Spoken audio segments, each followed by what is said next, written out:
ಎಲ್ಲರಿಗೂ ನಮಸ್ಕಾರ. ಇದು ಪ್ರವಾಸಿ ಪ್ರಪಂಚದ ಟ್ರಾವೆಲ್ ಬುಲೆಟಿನ್. ನಾನು ನಿಸರ್ಗ. ಈಗ ಹೆಡ್ಲೈನ್ಸ್.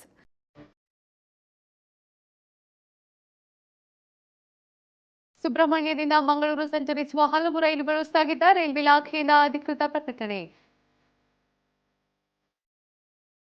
ಪ್ರಯಾಣಿಕರಿಗೆ ಸಿಹಿ ಸುದ್ದಿ ನೀಡಿದ ಡಿಜಿಸಿಎ. ಹೆಚ್ಚುವರಿ ಶುಲ್ಕವಿಲ್ಲದೆ ನೆಚ್ಚಿನ ಸೀಟ್ಗಳಲ್ಲಿ ಕುಳಿತು ಪ್ರಯಾಣಕ್ಕೆ ಅವಕಾಶ. ಕಾಶ್ಮೀರ್ ಟ್ರಾವೆಲ್ ಮಾರ್ಟ್ ಆಯೋಜಿಸಿರುವ ಒಮರ್ ಅಬ್ದುಲ್ಲಾ ಸರ್ಕಾರ 20 ರಾಜ್ಯಗಳಿಂದ 250ಕ್ಕೂ ಹೆಚ್ಚು ಸ್ಟೇಕ್ ಹೋಲ್ಡರ್ಸ್ ಭಾಗಿಯಾಗುವ ಸಾಧ್ಯತೆ. Best airport staff in India ಪ್ರಶಸ್ತಿ ಹೈದರಾಬಾದ್ ಪಾಲು. ಮೆಚ್ಚುಗೆಯನ್ನು ವ್ಯಕ್ತಪಡಿಸಿದ ಸ್ಕೈ ಟ್ರ್ಯಾಕ್ ಸಂಸ್ಥೆ. ಕುಕ್ಕೆ ಸುಬ್ರಹ್ಮಣ್ಯದಿಂದ ಮಂಗಳೂರು ನಡುವೆ ಸಂಚರಿಸುವ ಹಲವು ರೈಲುಗಳನ್ನು ಸ್ಥಗಿತಗೊಳಿಸಲಾಗಿದೆ ಎಂದು ರೈಲ್ವೆ ಇಲಾಖೆ ತಿಳಿಸಿದೆ. ಈ ಮಾರ್ಗದ ಹಳಿ ನಿರ್ವಹಣಾ ಕಾಮಗಾರಿ ಚಾಲ್ತಿಯಲ್ಲಿದ್ದು ತಾತ್ಕಾಲಿಕವಾಗಿ ಈ ಮಾರ್ಗದ ಸಂಚಾರವನ್ನು ರದ್ದುಗೊಳಿಸಲಾಗಿದೆ ಎಂದು ತಿಳಿದುಬಂದಿದೆ. ಒಟ್ಟು 35 ದಿನಗಳ ಕಾಲ ಸುಬ್ರಹ್ಮಣ್ಯ ರಸ್ತೆ ನಿಲ್ದಾಣದಿಂದ ಮಂಗಳೂರು ಸೆಂಟ್ರಲ್ ನಿಲ್ದಾಣ ತನಕ ಸಂಚರಿಸುವ ಪ್ಯಾಸೆಂಜರ್ ರೈಲುಗಳ ಸಂಚಾರ ಸಂಪೂರ್ಣ ರದ್ದು ಮಾಡಲಾಗಿದೆ.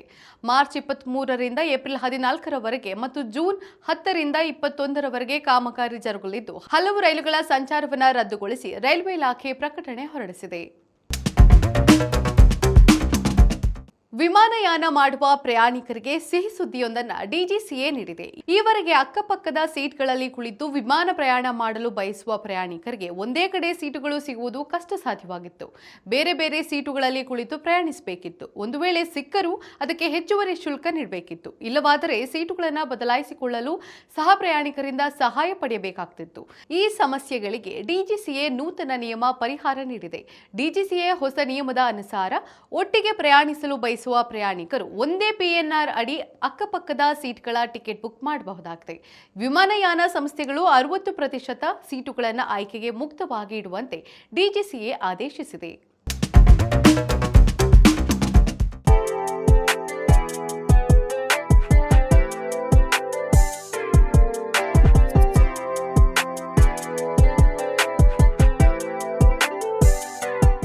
ಸಾಲ್ವಡೋರ್ ಡಾ ಬಹಿಯಾ ನಗರ ತನ್ನ ಆಫ್ರಿಕನ್ ಬ್ರೆಸಿಲಿಯನ್ ಸಂಸ್ಕೃತಿಯಿಂದಾಗಿ ಜಗತ್ಪ್ರಸಿದ್ಧವಾಗಿದೆ.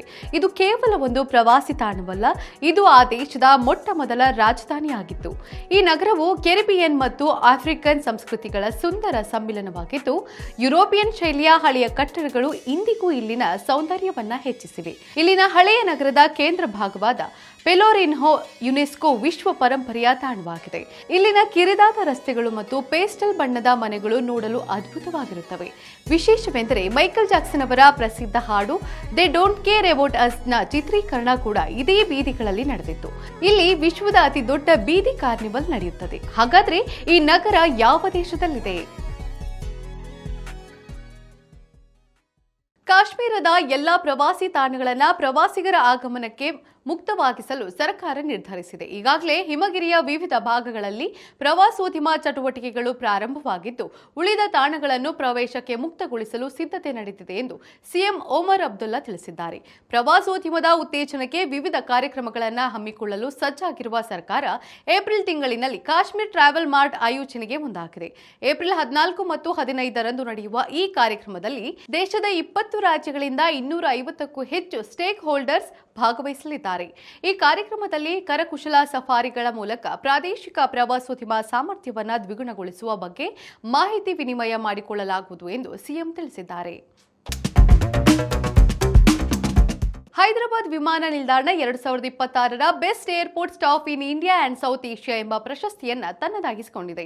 ಈಗಾಗಲೇ ಭಾರತ ಮತ್ತು ಸೌತ್ ಏಷ್ಯಾ ಭಾಗದ 2ನೇ ಬೆಸ್ಟ್ ರೀಜನಲ್ ಏರ್ಪೋರ್ಟ್ ಎಂಬ ಹೆಗ್ಗಳಿಕೆಗೆ ಪಾತ್ರವಾಗಿದ್ದ ಹೈದರಾಬಾದ್ ಏರ್ಪೋರ್ಟ್ ಇದೀಗ ಮತ್ತೊಂದು ಹಿರಿಮೆಯನ್ನ ತನ್ನದಾಗಿಸಿಕೊಂಡಿದೆ. 5ನೇ ಬಾರಿ ಈ ಪುರಸ್ಕಾರ ಮುಡಿಗೇರಿಸಿಕೊಂಡಿರುವ ಹೈದರಾಬಾದ್ ಪ್ರಯಾಣಿಕರ ಮೆಚ್ಚುಗೆಯನ್ನು ಪಡೆದಿದೆ. ಸ್ಕೈ ಟ್ರ್ಯಾಕ್ಸ್ ಸಂಸ್ಥೆ ಈ ಪುರಸ್ಕಾರವನ್ನ ನೀಡಿದ್ದು, ಲಂಡನ್ನ ಪ್ಯಾಸೆಂಜರ್ ಟರ್ಮಿನಲ್ ಎಕ್ಸ್ಪೋ 2026 ಕಾರ್ಯಕ್ರಮದಲ್ಲಿ ಈ ಪ್ರಶಸ್ತಿ ನೀಡಿ ಗೌರವಿಸಿದೆ.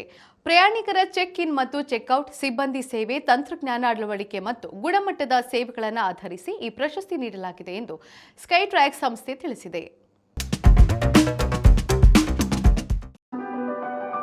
ಈಗ ಕ್ವಿಜ್ ಟೈಮ್.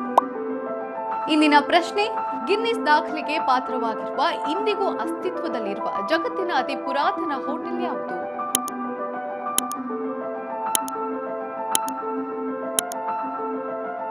ಸರಿಯಾದ ಉತ್ತರವನ್ನ ಕಮೆಂಟ್ ಮಾಡಿ ತಿಳಿಸಿ. ಇದಾಗಿತ್ತು ಇವತ್ತಿನ ಟ್ರಾವೆಲ್ ಬುಲೆಟಿನ್. ನೋಡ್ತಾ ಇರಿ ಪ್ರವಾಸಿ ಪ್ರಪಂಚ. ವಿಹಾರವೇ ವಿಶ್ವ. ನಮಸ್ಕಾರ.